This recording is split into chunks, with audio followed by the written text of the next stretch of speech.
Hi. So a few days ago, Aidan burned his arm pulling the lid off of a container that had chicken in it out of the oven, and the steam burnt him. And I shared the immediate picture of, well, actually I did a little video of what it looked like and what I was doing. So I've had a lot of questions for updates, and I want to first show you. So Aidan, turn it over, and JC, come in and give us a zoom in. Not for the squeamish folks, but what I want you to see in this is that it formed a scab over the skin. There was secondary burn around the area that was not as bad, but still burnt. We don't have any pink going on outside of the wound, and you can see how it's starting to pucker here as well as the skin is pulling in more and more to heal up. Okay, so what are you calling Aidan now? Gorehand. Gorehand. Aidan is now Gorehand in the house. It looks like a piece of pepperoni. It is unfortunately ugly. Deep fried pepperoni. It's unfortunately ugly. You just kind of have to deal with that. So let me go over a couple things that have come up in people's comments. One, yes, I did put butter on it immediately.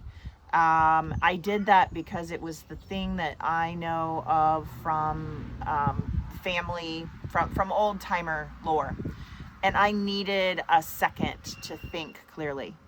I did the butter, and we put in a paper towel a few ice cubes on top of that, and I sat him down so that we were moving forward while I thought. I had comments about the butter. I'm still not anti-butter. I know that there's a lot of people that are very, very anti-butter. Would I treat long-term? No. I would definitely grab other things. Would I do it again with butter? I don't know. Unfortunately, you do what you do in the spur of the moment. You do what you have at hand. I didn't have any of the comfrey tea prepared. I wasn't ready with some sort of emergency goop for a burn, like aloe, which we did find out later we had in the house. I just didn't know it. So I did butter. I can't tell you whether I would do that again, and I'll tell you that a lot of people have strong opinions against butter, and there are things to look up and read about that. The ice, I had a few people note that that's not a good idea anymore, and I did take the ice off, and so within about 20 minutes or so, we had you under a faucet of cool water. We were rinsing off the butter, we were cooling off the wound, and we ran like a sprinkler. Our faucet has the ability to do sort of a soaker drip, and we were rinsing it off slowly. We still had a paper towel on top of it and cooling it off. How was the pain, Aidan? How did that go for you? I would say it was probably a little painful since it was fresh, the burn still. You mean with the water and stuff? Yeah. So, but like just the regular pain, I think it was at first more painful. Of course. Yeah. And shocking. It started to just get closer to a little bit more painful than a bruise after we went longer and longer. But I couldn't bend my arm or anything. Yeah, he hasn't been able to bend his arm because we want to keep that. We want to keep it flat. The more we bend it, the more wrinkles we put in the new skin, the more we push that scab down. So it didn't scab until the evening of that first day. No, it didn't scab until the next day. What was your least favorite treatment that I used on it? The least favorite was probably the aloe gel squirter. Oh, okay. So after we washed the butter off and we cooled it down with cool water, we soaked it in a comfrey tea. And then we put honey on top of it and left it open to the air. You don't want to cover up a wound. You don't want to trap heat into a wound. Into a burn. So we kept it open. We were in his environment. If we had left the house, we would have covered it. That night, we put a gauze over Honey to put him to bed because it was still open and I didn't want him to contaminate anything in his bed. So that next morning, the Honey had, and it started to heal overnight, and the Honey had stuck the gauze to it. So that was not fun. And we did a soak of comfrey tea again to get that loosened up and off. And by then, we had located an aloe plant in the house. So, well, first we did aloe gel, which said 100% aloe on it, and I had always trusted it until now. It is not 100% aloe. We put the 100% aloe on his arm, and it felt how?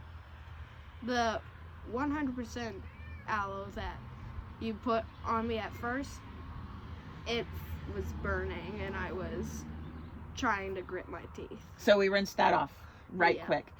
JC then realized that she had an aloe in her room, and so we split open an aloe leaf and we put the center goo. We didn't squeeze it out. We literally laid the inside of the aloe plant on top of that. And within probably the span of about half an hour, it started to form a scab, which is really cool about aloe. It just massively encouraged the healing process. So that scab formed, and it's ugly, and there's still a roll of his original skin in there, but that scab is important. That scab is what his body is doing naturally to cover up the skin. By the second day, I also started giving him small amounts of golden seal because why don't you lift up the camera a little bit? There you go. We started to use small amounts of golden seal with him just because I wanted to be precautionary.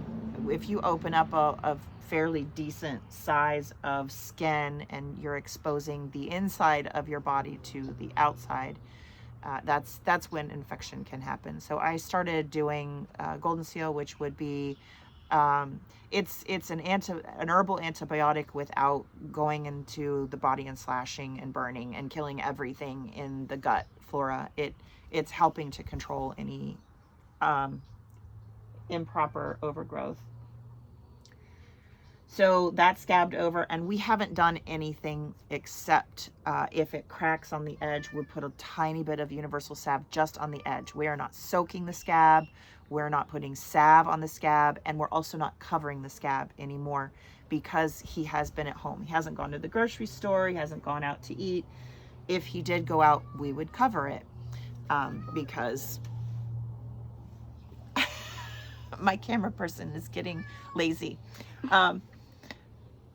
Because even though it's covered, it's seeping, it's not a perfect cover, so I wouldn't want to risk germs that aren't in his own home getting into there. So, you want to tell about pain management?